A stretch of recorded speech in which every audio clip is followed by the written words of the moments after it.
So yeah, let me crack on, and I'm not going to talk for a huge amount of time, perhaps 20 minutes or so. I'm going to try and start from the basics and also address some of the more technical stuff, but it's not going to be full of interesting graphs. Sorry to disappoint you if you thought that's what you were getting. But I'm very happy after that to answer any kinds of technical questions or basic questions if I've misjudged that as well. So yeah, USS. Now this is a pension scheme, and it's the pension scheme for the pre-92 university sector. So the older universities.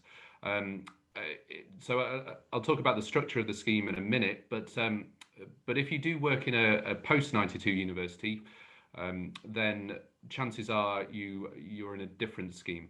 The other thing to say about this scheme is it applies to those well, it varies from university to university, but often grade 6 or thereabouts and above. So that's kind of middle to senior ranking professional services staff, teaching staff, research staff, people like that. It's certainly not, as is often portrayed in the press, a lecturer's pension scheme. Its membership is much wider than that, but it doesn't necessarily take in everyone at your institution. Most universities have another pension scheme that often they run themselves for their more junior staff. Which is a shame in some sense because it does lead to inequities in pension provision. So yeah, USS, it's been around for a while, and let me give you a little bit about its history. So it was formed in the mid 1970s, and for a long time was very stable as something that is known as a final salary scheme. So that's a form of defined benefit scheme. Now, what that means is contributions get paid in by employers and employees each year that they work, and it builds up benefits that they will claim in retirement, which between the years 1975 and 2011 were going to be based on the retiring salary, so the salary that you retired on. So it usually, now I forget the precise numbers involved, but I think it was something like each year you worked, you got 1/80th of your final salary. And then when you retired, if you'd worked for say 40 years and you'd paid in for that entire time, you would retire on half of the salary that you were earning at the point of retirement. So it's a nice way to run things in the sense that people have some kind of certainty in retirement. You're not at the whims of the stock market particularly, and it's also you earned a proportion of what you had earned just before you retired. So it made some sense that way, and it was very stable, and everything was fine. Now the problem came with the crash of 2008 and the effect that had on the scheme, or at least on the scheme's valuation. So by 2011, there were problems, or there appeared to be problems in the valuation of the scheme. Now, what is the valuation of a defined benefit scheme? Well, this is where you look at all the money that's been paid into the scheme and put aside to pay for this retirement benefit, and check whether it's going to be enough. So the question is, will these assets that you've put aside, this money that you put aside, pay for the retirement benefits that have been promised? Now, that's a very complex calculation, not least because you have to make some kind of assumptions about how those assets will perform over the time between now and when they are needed to pay the salary. So they may grow. The hope is that they will be invested in a way that makes them grow to the point of retirement. But how much is it prudent to assume that they're going to grow? That's one of the big questions when it comes to valuing a defined benefit scheme. And then there's all sorts of other bits that go into the calculation, like how long is the average member going to live and stuff like that. So it is a complex calculation, and unfortunately, and this is part of the reason behind what's on the screen here, and I'll go into more, there's no right answer to evaluation. It relies on assumptions, and those assumptions can be tweaked. And so it's a natural place to find controversy over whether the assumptions that are chosen are natural. So anyway, back to the point, in 2011, the final salary scheme was closed to new entrants. Those who were already paying in and members of the scheme could remain accruing final salary benefits, but those who were new to the sector, new to employment in a pre-92, would be put into what's called a career average defined benefit scheme. Now, in some sense, that's not, it was a downgrade of sorts. It certainly made it cheaper for employers to provide the benefits. But it does still provide the certainty. At this time, rather than the benefits that you accrue each year being based on your final salary at the point of retirement, it's now based on something more like your average salary during your time in employment. Okay, and there are merits as well as drawbacks to a career average approach instead of a final salary approach. Now, at the time, that was sold as all that would be needed to stabilise the scheme, but by 2016, things had, in the eyes of USS, got worse again, and the final salary scheme this time was closed for all. So even those who were already in it would, at that point, have to move into what is called a hybrid scheme. So if you were earning less than, I think it was £55,000 at the time, then you would be in a career average scheme. If you were a high earner earning over £55,000, then you would, the bit above £55,000 would be put into what's called a defined contribution scheme. Now, this is a different type of pension provision. This is one where the money that gets paid in is essentially put into an investment pot with your name on it, and that grows, well, hopefully grows, as you keep working and keep paying into it. And at the point of retirement, that money is yours. Now, that doesn't come with the certainty of a defined benefit scheme. So, because you don't know how much that's going to grow or not between now and retirement. And also, at the point of retirement, you don't have the certainty that that will pay you a salary each year until you die, unless you convert it into what's called an annuity, which is always an option. You can buy an equivalent to what you would get from a DB scheme, but you don't know at what rate you would be able to get some kind of salary in retirement. It depends on all sorts of market conditions, the annuity rates and things like that. So, for that reason, defined contribution schemes are often seen as inferior from the point of view of a scheme member because they don't get the certainty, they take all the risk. Now, in 2018, of course, there was a huge industrial dispute over USS, and that was because, based on the valuation that was kicking around at that point, employers had proposed that it was no longer sustainable to keep defined benefits open, that they would move to an entirely defined contribution scheme, and the result was a major industrial dispute. Now, that dispute was slightly atypical in that it wasn't just about asking employers to pay more or retain. It was certainly asking employers to retain the DB scheme, but not really on the grounds that they should pay whatever it takes to keep that DB scheme open. It was more a dispute over the valuation of the scheme, which those who were striking argued that it wasn't an appropriate valuation, that it artificially inflated the costs and the deficits in the scheme, and that there were more appropriate ways to value the scheme that would show that actually it was healthy. Now, as I said, no graphs in this talk, so I can't show you the kinds of arguments behind why that valuation, or I'm not planning to show you the detail behind why the valuation was viewed to be inappropriate, but you can find all sorts written on this kind of stuff. Certainly, if you look for articles written by me, you'll find some stuff. Now, that wasn't the end of the story. So, I mean, the good news is that the DB scheme remained after the 2018 dispute, but there was a claim that costs needed to go up. There was, those of you who were involved in all this may remember there was an independent expert panel set up to adjudicate on this issue, and I'll talk more about those in a minute. They reported and said that there would be an alternative way to value the scheme that would keep costs down. Unfortunately, what was in their report wasn't really taken up by the people running the pension scheme, and as a result, there was a further dispute in 2019-20, so just finished this year, just before the COVID lockdown, and this was entirely over who pays what to continue the scheme. Of course, underlying it was still the feeling that the valuation methods hadn't come up with the right answer, certainly amongst those striking. So this checkered history, I mean, it was stable until 2011, and since then we've had problems, and it's all about the valuation of the DB scheme, the defined benefit scheme. Now, just a little bit about the parties involved here. I'm a UCU representative here. I work at the University of Sheffield in the School of Maths as a teaching fellow, but I also have roles within UCU. I'm an elected negotiator over USS, so I'm involved in all the negotiations with the employers and the people running the pension scheme. So we're one party, and I think you've heard, you probably know most about the sort of the staff representative view. But there are three other parties that are really crucial here. Universities UK represent the employers in the scheme because there are multiple employers involved, over 60 universities, and then you get up to about 340-ish, I think, employers if you include all the small employers that also are in the scheme. And Universities UK has the job of trying to represent them in negotiations and in strategy as to what needs to happen next. So they're in, if you like, the counterpoints from the employer side to UCU.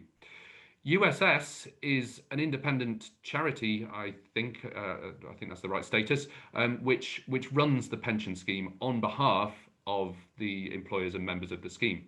So that has a trustee board of 12 trustees, 3 of which are nominated by the members through UCU, 4 of which are nominated by employers through Universities UK, and 5 of which are independent of both and appointed by the board itself.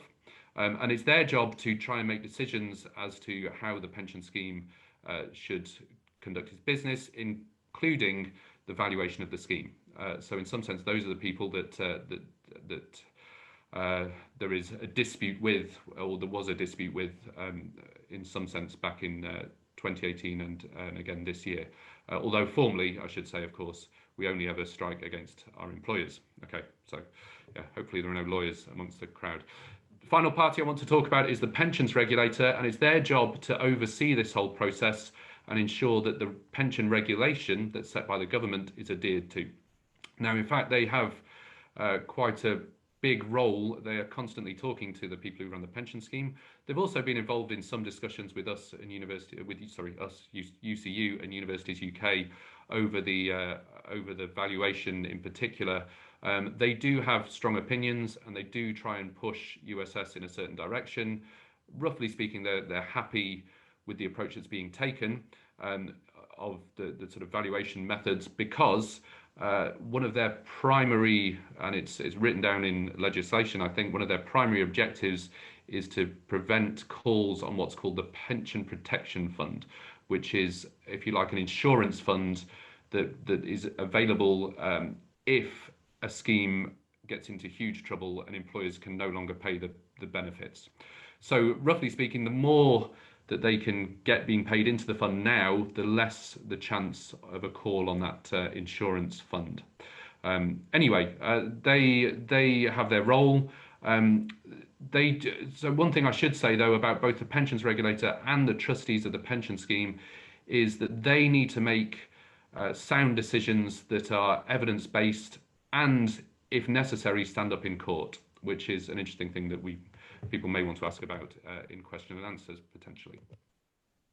Now let's return to the joint expert panel. They've written 2 reports now. The first one was an attempt to break the logjam or the dispute that flared up in 2018. It was supposed to find some kind of ground that all parties could support, and they did a very good job to some extent, because both the members of the scheme and the employers of the scheme got thoroughly behind that report, which did find that there would be tweaks to the valuation methodology that would be reasonable and would make things affordable. The big problem, as I mentioned already, was that the people running the pension fund at USS didn't agree with what was in that report, and roughly speaking, it's them that make the decisions over how the valuation methodology needs to proceed. Now, they do need to consult with employers by law, but in fact, the law doesn't say they have to pay any attention to the consultation. And again, more on that in a minute, because it's a relevant point right now. There was a second report, which was supposed to be a more in-depth look at valuation methodology that came out. I said I've got the wrong date there. It's supposed to be December 2019. So it has come out, and there's a link to it. So that reported on some of the sort of deeper issues in the scheme, and came up with a proposed methodology that should be followed by the scheme from now on.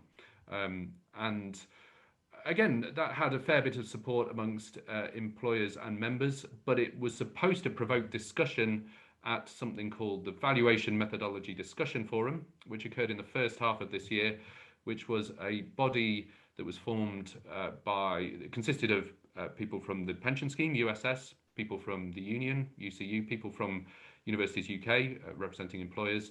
We also had the pensions regulator present at a couple of those meetings, and it was supposed to be a way to try and find common ground over the valuation. Unfortunately, it wasn't a huge success. While it did bring the members and the employers' representatives, so I was there representing the union, while it did find a lot of common ground between us and the employers over what we considered to be a sensible approach to valuing the scheme, there was very, very little movement from those running the pension scheme at USS. So where are we now? Well, there's a new valuation underway, a 2020 valuation. Now, every valuation of the scheme is based at a specific date, and the date underlying this valuation is the 31st of March 2020. Now, that was right in the middle of the huge uncertainty and crisis that was caused by the COVID pandemic. I mean, of course, we're still in that crisis to some extent, but this was a very turbulent patch in both the country and in the financial markets. So all the market data that's used in the valuation is with reference to that date. And again, we may want to discuss this further. So that valuation is underway. It has to be submitted by next summer, but USS have already done what we could refer to as a draft valuation, which they've sent for consultation with employers. Now that is very bad news if it's taken on face value. There's a claim of a huge deficit between sort of 9.5 billion and 18 billion, depending on precisely where the assumptions are going to land, and total contributions needed of between 40 and 70%. And this compares to 26% that was the rate paid in total between members and employers before the dispute of 2018. So this is very bad news, and employers have not reacted well. Just on Friday, a report was released by Universities UK, which summarised the views of all their members, and it's reported in the Times Higher Education with the headline, "University and Pensions Bosses at Loggerheads over USS Future." Do have a look at that article, and you can also look at the full report if you want to. There's some very, very strong language written by employers in there about whether the valuation is credible, whether they've sort of lost credibility in the approach they're taking. I can't remember all the quotes. Actually, you should look at the article rather than try and get me to repeat them. The points of contention, well, there are two main ones. Firstly, is the appropriateness of the valuation methods that USS have arrived at. And a lot of the criticisms, maybe not all the same criticisms, they've changed a bit, but a lot of the themes are familiar from the criticisms of the past. Stuff to do with de-risking. Of course, there was this thing called Test 1, some of you may know about, which has been retired but replaced with something called Metric A, which seems to do almost exactly the same thing. There are some improvements in the methodology. They have followed some of what the Joint Expert Panel recommended, but in a way that makes almost no difference to the outcome. And in fact, I think, that we haven't had these figures confirmed, that if USS applied their old methodology with the sort of underlying assumptions that they're using as at the 31st of March to that data, it might actually come out better under the old methodology. But that's a question that hasn't been answered yet by USS. The other contentious point is over the strength of the covenant. Now, what this means is it's to do with how strong the employer support is for the scheme. This is something that the pensions regulator requires trustees of a pension scheme to assess. They want to know how strong the employer is. Roughly speaking, if the employer is about to go bust, then you need to view the scheme in one way. If the employer has lots of cash and is unlikely to disappear, then you can take other approaches to the valuation of the scheme. Now, there are 4 covenant ratings, the top 2 being strong and tending to strong. The covenant for USS, so the rating of the employers, has always been strong until this year. There is some controversy over whether it can remain strong or whether it will have to be downgraded to tending to strong. I won't go into all the arguments now, but again, please do ask questions on it. But roughly speaking, USS are asking the employers to sign up to what they're calling a covenant support package, which will give USS more control over the the employers in the scheme in terms of their whether they can leave the scheme, and also what decisions they make in their finances, which USS say will be necessary to retain the strong covenant. Now, employers have not responded well to these covenant measures. I have some sympathy for some of the arguments they've raised, some of the objections they've raised. So I'm nearly done. Finally, what's next? And I mean, I can't answer, unfortunately. So if you thought you were coming for the what's next bit, then I'm sorry. I mean, there are some steps that will be taken, but where this will end up is completely unknown. The best outcome from here is that there's constructive engagement between all the parties involved. So certainly between UCU, UUK, and USS, possibly also including the regulator, to come up with some kind of mutually agreeable approach. Now, we've been working on this, as I said, in the first half of this year through the Valuation Methodology Discussion Forum. And while there was a lot of constructive engagement between UCU and UUK, we didn't feel that USS played their part. And you will find comments to this effect in the Universities UK consultation response, where they talk about a missed opportunity, and that's what they're referring to. Now, there's still time. This was just a draft valuation. USS have consulted with employers, and they can now rethink their approach. Based on past history, that seems unlikely that they will come up with a complete rethink, which is a worrying situation. However, there are things that have changed at USS, most notably the chair of the trustee board, which was someone called David Eastwood of Birmingham. He was the VC of Birmingham, still is the VC of Birmingham University. He stepped down over the summer because his term was up and has been replaced by a new chair, an independent chair, Kate Barker, and there are some indications that she is potentially a more reasonable person to deal with than David Eastwood. There are also new trustees on the board. UCU have appointed 2 new ones, and Universities UK have also appointed a new one. So I think a third of the board is new, so they won't necessarily be clinging onto positions made by their predecessors. So there is potential for a shift. Worst outcome, of course, is that all parties dig in, especially USS. That will lead to a major impasse and another crisis, because the rates I showed you on the previous screen, there's no easy way to deal with that. So I think I'm done. If you do want more information, I should say these slides are available on my Twitter account. So if you just Google me and Twitter, you will find my Twitter account. And then you can click on the links. But USS Briefs, I thought, is another good source of lots of certainly up-to-date information on where things are with USS via their Twitter account. But I will stop there.